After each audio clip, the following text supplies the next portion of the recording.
সোনা সোনা সোনা লোকে বলে সোনা সোনা নয় তত খাঁটি, বলো যত খাঁটি তার চেয়ে খাঁটি বাংলাদেশের মাটি রে, আমার জন্মভূমির মাটি, আমার বাংলাদেশের মাটি।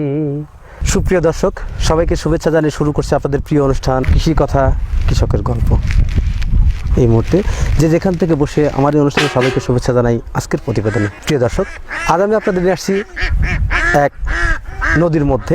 ভাই উনি হাঁস পালন করে থাকেন। হাঁস পালন করে তিনি কী পরিমাণ লাভবান হতে পারছেন এবং তিনি কী পরিমাণ ক্ষতির সম্মুখীন বা লসের সম্মুখীন আছেন, সেই কথাগুলো বিস্তারিত জানবো সেই যিনি খামার দেখাশোনা করেন। চলুন আর দিন করে শুরু করি আজকের প্রতিবেদন।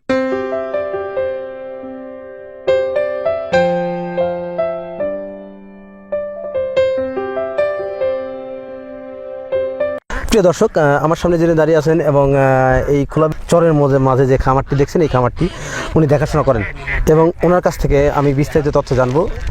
তো আর দেরি না করে চলে শুরু করি। আসসালামু আলাইকুম। হাসান, আপনার নাম কি? আমার নাম মুজিবুর রহমান। মুজিবুর রহমান। আচ্ছা, হাঁস পালন করার অভিজ্ঞতা কতদিন আপনার? এই বছর চারিক আপনার অভিজ্ঞতা। এই হাঁসগুলো কার?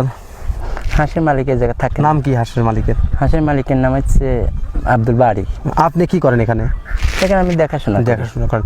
এই মালিকের কতগুলো হাঁস আছে এখানে? 1300 হাঁস। 1300। আপনি এই হাঁসগুলো তো এখানেই রাখেন আর কি? আপনারা কোথায় থাকেন? আমরা এইখানেই থাকি। এইখানে থাকেন আর কি।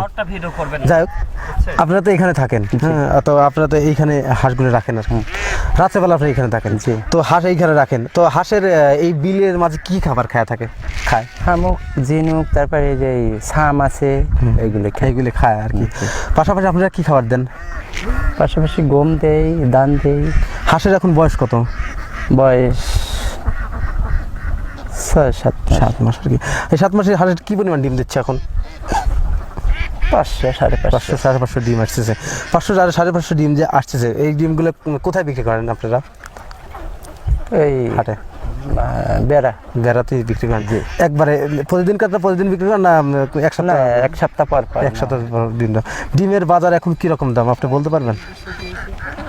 এই 900-950 এরকম আর কি। মানে এখন যেরকম বাজার সেরকম। যাই হোক, 900-950 টাকা প্রতিদিন শয়ের দাম। তো তার মানে 45,000-46,000 টাকা, মানে 5,000 টাকার মতো ডিম বিক্রি করেন প্রতিদিন। প্রিয় দর্শক, 1300 হাঁস থেকে ডিম আসতেছে মোটা কথা 500 থেকে 550, অনেক কম ডিম আসতেছে। তারপরে উনি প্রতিদিন 5,000 টাকার মতো ডিম বিক্রি করে থাকেন।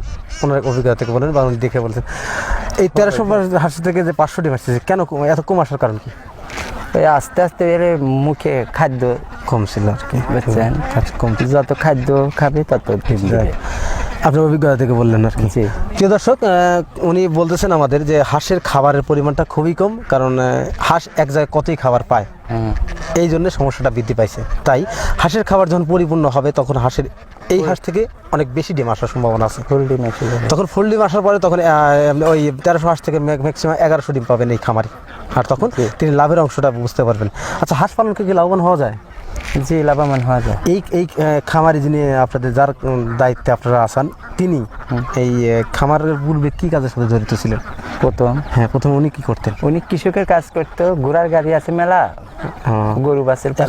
এখন ওগুলো বাদ দিয়ে এগুলো করে নাকি? ওগুলো এখনো আছে আর কি। কৃষিকাজও করেন? জি। আর আপনারা এগুলো দেখুন। আপনাদের বেতন দেয় কত টাকা প্রতি মাসে? আমার বেতন 12,000 টাকা। তো সব মিলে কি আলহামদুলিল্লাহ আপনিও ভালো আছেন? জি। আর যিনি খামারের মালিক তিনি তো, তার নাম হচ্ছে আব্দুল বাড়ি আর কি। উনি খামারের মালিক। প্রিয় দর্শক, আব্দুল বাড়ি ভাইকে অসংখ্য ধন্যবাদ জানাই। কেন হচ্ছে উনি একটা কর্মসংস্থান বৃদ্ধি করছেন এবং এ থেকে একটা লোকের কর্মস্থানে বৃদ্ধি করছেন। এখান থেকে তাদের একটা জীবিকা নির্বাহ হচ্ছে। তাই অনেক অসংখ্য ধন্যবাদ আমার কৃষি কথা ইউটিউব চ্যানেল থেকে। তো প্রিয় দর্শক, অনেক কথাই বললাম, আর তারপর বিশেষ করে ওনার অভিজ্ঞতা যতই থাক, উনি মুরব্বী মানুষ অত কিছু ক্লিয়ারলি বলতে পারছেন না, অত প্রশ্ন অ্যান্সার তিনি দিতে পারছেন না। তার জন্য আন্তরিকভাবে দুঃখিত যে ওনার প্রশ্নের টোটালি অ্যান্সার নিতে পারছি না। তো প্রিয় দর্শক, আর কথা না বাড়িয়ে আজকে পর্যন্ত এখানে সমাপ্ত করছি। ভালো থাকেন, সুস্থ থাকেন। আল্লাহ হাফেজ।